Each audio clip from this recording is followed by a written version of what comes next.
દોરીથી ગળું કપાવાની કે ધાબા પરથી પડી જવાની ઘટનાઓ બને છે, ત્યારે આવી ઘટનાઓને પહોંચી વળવા માટે 108 ઇમરજન્સી સેવા સજ્જ બની છે।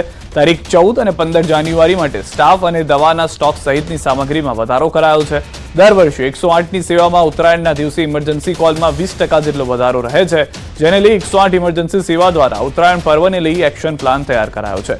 108 સેવા હોસ્પિટલ સાથે સતત સંપર્કમાં રહેશે અને 108 ઇમરજન્સી મેનેજમેન્ટ સેન્ટરમાં તાલીમબદ્ધ ઓફિસર ડોક્ટરની સેવા સાથે સમગ્ર ગુજરાતમાં અત્યાધુનિક એમ્બ્યુલન્સ ઉપલબ્ધ રહેશે।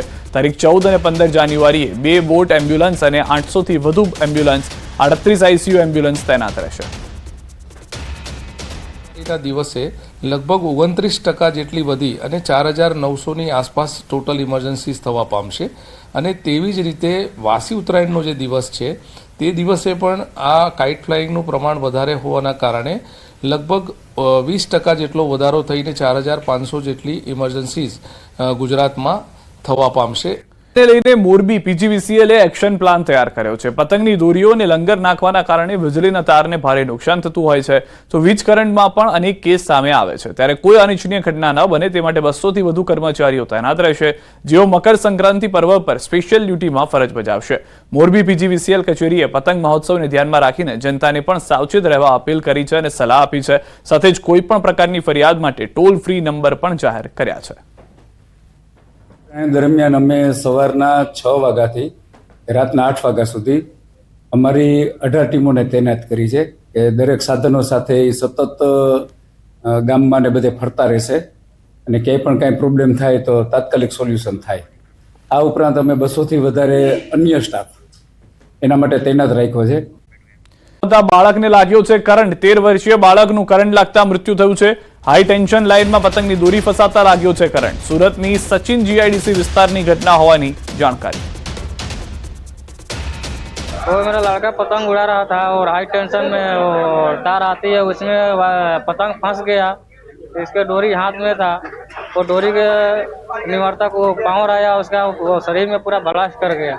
મોબાઈલના વધતા ઉપયોગથી સરકાર ચિંતિત। રાજ્ય સરકાર ટૂંક સમયમાં ગાઈડલાઈન જાહેર કરશે। સોશિયલ મીડિયા અને સ્માર્ટફોનની અસરોથી બાળકોને નુકસાન, શિક્ષકો વાલીઓ માટે નિયમો જાહેર થશે।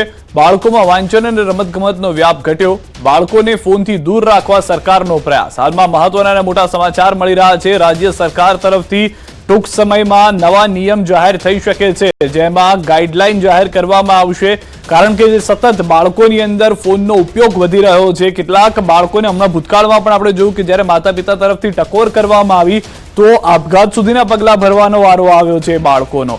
તો આ તમામ જે એક તરફી પરિસ્થિતિ જોવા મળી રહી છે, ટીચર જે છે, શિક્ષકો જે છે, તેઓ માટે પણ આ નિયમ, આ ગાઈડલાઈન હોઈ શકે છે। વધુ માહિતી ન્યૂઝ 18 સંવાદદાતા સંધ્યા પાસેથી મેળવીશું। સંધ્યા, જે એક નવી ગાઈડલાઈન છે, શું મહત્વના મુદ્દાઓ હોઈ શકે છે આ ગાઈડલાઈનના?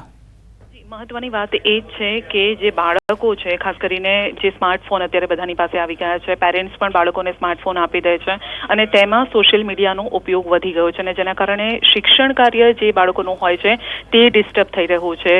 જે ટ્રેક છે બાળકોનો એ ઓફ ટ્રેક થઈ રહ્યા છે, સોશિયલ મીડિયામાં વધારે થઈ રહ્યા છે, રીલ્સનું વળગણ વધી ગયું છે। આ સાથે એવા કન્ટેન્ટ પણ બાળકો જોઈ રહ્યા છે જેના કારણે તેમને માનસિક અસર પણ તેમને થઈ રહી છે, એટલે કે અવળી અસર થઈ રહી છે અને તેના કારણે જ હવે શિક્ષણ વિભાગે જાગવું પડ્યું છે અને શિક્ષણ વિભાગ અલર્ટ થયું છે અને દેશમાં સૌપ્રથમ કદાચ આવું હશે કે ગુજરાત સરકાર ટીચર, પેરેન્ટ્સ, બાળકો માટે આ ગાઈડલાઈન લાવશે અને સાયક્રેટિસ્ટ સાથે પણ વાત કરીને એક પરિપત્ર પણ આ અંગે તૈયાર કરવામાં આવશે, જેથી બાળકોનું શિક્ષણ કાર્ય ન બગડે, પેરેન્ટ્સ પણ ચિંતા મુક્ત રહી અને બાળકોને યોગ્ય શિક્ષણ આપી શકે। આ સાથે શિક્ષકોએ કઈ રીતે આ ગાઈડલાઈનનું પાલન કરવું તેને લઈને પણ વિચાર વિમર્શ આ અંગે થઈ રહ્યો છે। સંધ્યા, ભૂતકાળમાં પણ આપણે જોયું, હાલમાં જે કિસ્સાઓ બન્યા, મા બાપે ટકોર કરી મોબાઈલ ન જોવાને લઈને અથવા મોબાઈલનો ઉપયોગને લઈને આપઘાત સુધીના પગલાં ભર્યા છે, એ પણ એક મુખ્ય કારણ આમાં જોવા મળી રહ્યું છે।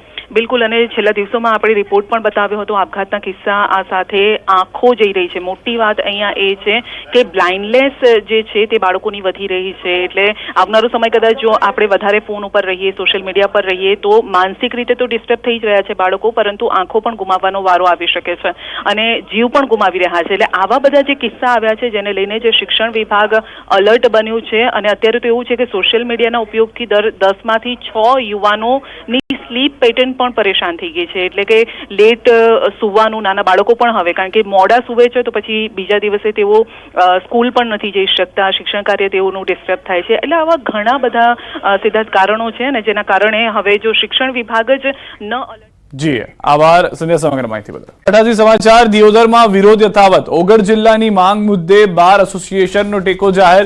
દિયોદર બાર એસોસિએશને ટેકો જાહેર કર્યો. દિયોદર આરામગૃહ આગળ ધરણામાં વકીલ મંડળ પણ જોડાયું છે.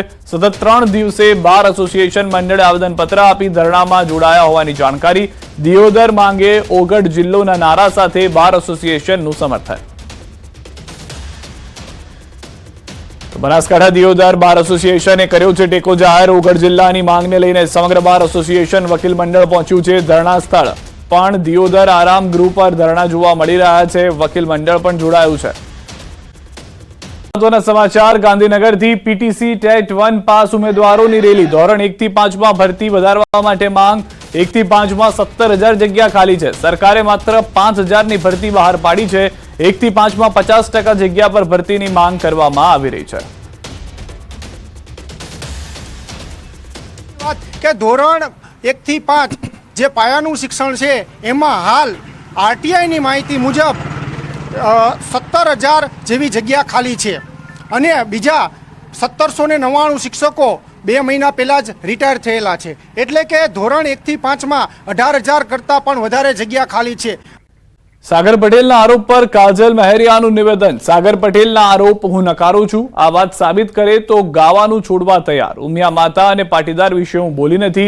ઉઘાડા પગે ઊંઝા જઈ દીવો ઉપાડવા તૈયાર. આગેવાનોની હાજરીમાં સાબિતી આપવા પણ તૈયાર તેવું પણ કાજલે કહ્યું છે. હું મારા ઘરેથી ચપ્પલ વિના ચાલતી ઉમિયામાએ જઈ અને ઉમિયા માતાજીના દીવો ઉપાડી દીવા પર હાથ મૂકી મારા ભાઈને વિનંતી કરું છું કે જે સમયે અને જે તારીખ આપું એ દિવસે ઉમિયા માતાજીના મંદિર પાટીદાર સમાજના આગેવાનોની હાજરીમાં પાટીદાર સમાજ જે પણ કહેશે એ માટે હું સાબિતી આપવા માટે તૈયાર છું અને તૈયાર જ રહીશ.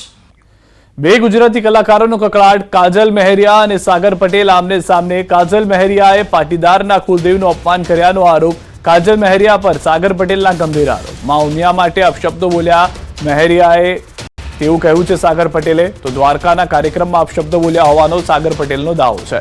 આખા પાટીદારોનો સવાલ હોવાની પણ વાત સાગર પટેલે કરી છે.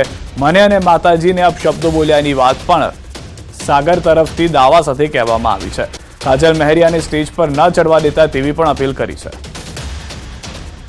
મારી માતાજી વિશે, મારી ઉમિયામાં વિશે ખોટું બોલી, મને એવું બોલ્યા કે હું આ વિડીયોના માધ્યમથી નહીં બોલી શકું. મિત્રો, મારા ભાઈઓ, મારા સમાજને હું વિનંતી કરું છું કે આ બેન પહેલા પણ એકવાર માતાજીને ગાળો દીધેલી છે. આ બેનને પણ એમનું અંગત મેટર હશે, એમાં આપણે પડવા નહીં માગતા.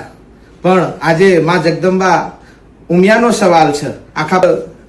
આવા બેન કે જે આપણા સમાજનો ઉમિયા માતાજીના ભગતને આવું જો કોનમાં બોલી જતા હોય તો તમે તમારા ગામમાં એમને પ્રોગ્રામ કદી ન કરવા દેતા, તમારા ગામમાં ન આવવા દેતા અને લખાયેલો હોય તોય કેન્સલ કરજો. મારો સમાજ, મારો પાટીદાર સમાજ, મારા ઉત્તર ગુજરાતનો, મારા સૌરાષ્ટ્રનો આખો પાટીદાર સમાજ, મારા લેવા કડવા પટેલ બધા ભાઈઓ ભેગા થઈને અને આ બેનને કોઈ દર સ્ટેજ ઉપર ન ચડવા દેતા.